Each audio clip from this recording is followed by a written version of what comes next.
Coming back to जो हम tell की बात कर रहे थे, अगर हम अपनी टेल से कंपेयर करें शाहिद साहब, वो तो जो है आपकी 4-5 विकेटें गिरती हैं, आपको पता होता है कि इसके बाद कुछ नहीं होना, बैटिंग खत्म हो गई है। वहां आप देखें किस तरह से उन्होंने ये पहले लीड को खत्म किया और उसके बाद उनका ये नजर आ रहा था कि वो चाह रहे थे कि अब लीड हम चढ़ाएं।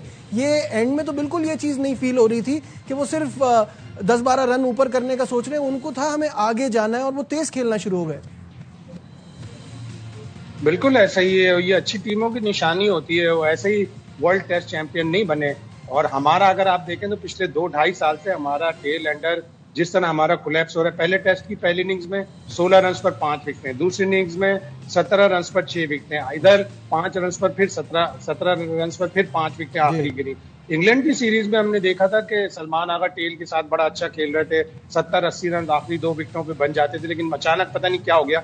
ये पाकिस्तानी टीम और पाकिस्तानी प्लेयर्स की एक खास बात है कि 2 टेस्ट मैच में अच्छा करते हैं, फिर 3-4 टेस्ट मैचों में बुरा करते हैं। और इमामुल हक उसकी एक मिसाल है, 93 बनाने के बाद से उन्होंने कुछ भी नहीं किया। बिल्कुल ऐसा ही है। वैसे तो उनकी टेल बहुत अच्छी खेली, लेकिन पाकिस्तान ने भी खूब चांसेस दिए, कैचेस गिराए, कुछ विकेट के पीछे रिजवान भी ऑफ कलर नजर आए, उन्होंने स्टंप का चांस भी छोड़ा। क्या अपॉर्चुनिटीज मिस हुई? शाहिद साहब, हमने भी खूब गलतियां की हैं जिसकी वजह से उनको ये अपॉर्चुनिटी मिली है कि उनका अब इस टेस्ट मैच में क्लियरली एक अपर हैंड है। ये कहना गलत नहीं होगा कि 80-90% ये गेम इस वक्त उनके हाथ में। बिल्कुल। और लेकिन अगेन फिर बड़ी टीमों की यही निशानी होती है कि तीसरे दिन के इख्तिताम पर साउथ अफ्रीका ऊपर है। अगर पाकिस्तान अगले 2 सेशन में अच्छा खेले तो पाकिस्तान के पास भी टेस्ट मैच आ सकता है। और टेस्ट मैच होता ही सेशन वाइज है, सेशन बाई सेशन। आज के अगर पहला सेशन पाकिस्तान के नाम था, अगले दोनों सेशन जनूबी अफ्रीका के नाम थे। अगर कल का पहला सेशन रिजवान और बाबर आजम खेले तो पाकिस्तान के नाम हो जाएगा। और आसिफ अफरीदी ने कॉन्फिडेंस का इजहार किया कि अगर हम 200 प्लस कोई भी टोटल करेंगे तो हम फिर इस टेस्ट मैच में जीत सकते हैं, इसलिए कि मुश्किल हो जाएगी फिर बैटिंग चौथे। शाहिद साहब, ये कॉन्फिडेंस का इजहार तो अब्दुल्ला शफीक ने भी किया था, 320-330 वो सेफ कह रहे थे। जब आप सोचेंगे ही इतना कम स्कोर तो वो तो फिर सामने वाली टीम ले जाएगी ना आपसे बाजी। लेकिन इसमें फर्क है ना, अब्दुल्ला शफीक बॉलर है, वो बॉलिंग कराने नहीं आएगा। अब्दुल्ला ये आसिफ अफरीदी बॉलिंग कराने आएगा, ओवर 200 डिफेंड कर सकता है।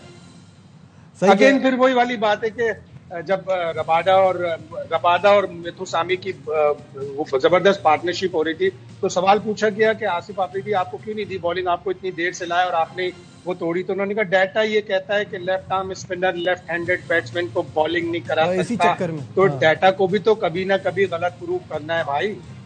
बिल्कुल सही बात है, इसी चक्कर में हम मारे जाते हैं।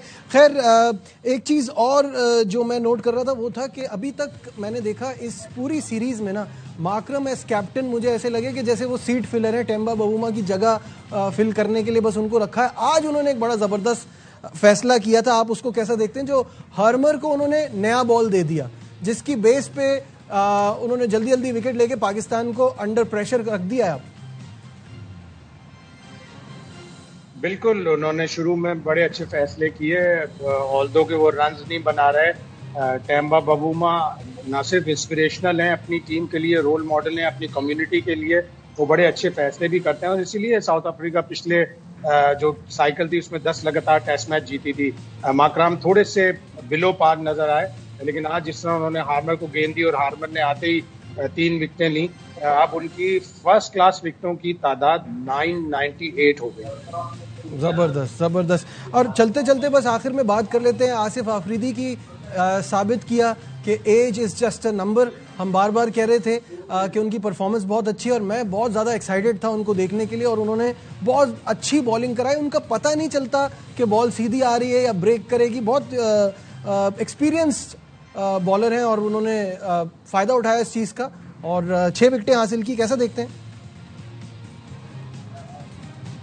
बिल्कुल ऐसा ही है, बड़ी अच्छी परफॉर्मेंस है उनकी। और यही कह सकते हैं कि देर आए दुरुस्त आए, उनको बड़ी देर से चांस मिला। ये हमारी फर्स्ट क्लास क्रिकेट का और हमारे पाकिस्तान क्रिकेट बोर्ड में जो नेशनल क्रिकेट अकेडमी है उसका प्लेयर स्पॉटिंग का एक बहुत बड़ी खामी है। नोमान अली अब 39 साल के हो गए, 1 साल सीनियर हैं वो आसिफ अफरीदी के। उन्होंने अभी सिर्फ 4 साल इंटरनेशनल आए, वो भी चले गए बेचारे 2-3 टूर पे। तो हम बड़ी लेट स्पॉट करते हैं किसी भी प्लेयर को। और आसिफ आफरीदी अब 38 साल के हो गए, अभी उन्होंने एक ही टेस्ट मैच खेला है, अनसर्टेन सा फ्यूचर है। अगली सीरीज जब होगी और सिलेक्टर नाम ही नहीं रखेंगे कि हमने पिछली सीरीज में क्या खिलाया था, तो कोई फैसल अकरम, कोई मेहरान मुमताज, कोई और ही खेल जाए। सही बात है। फाइनल आंसर मुझे दीजिए शाहिद साहब, कितने चांसेस लग रहे हैं आपको, अगर मैं प्रैक्टिकली पूछूं आपसे पाकिस्तान के?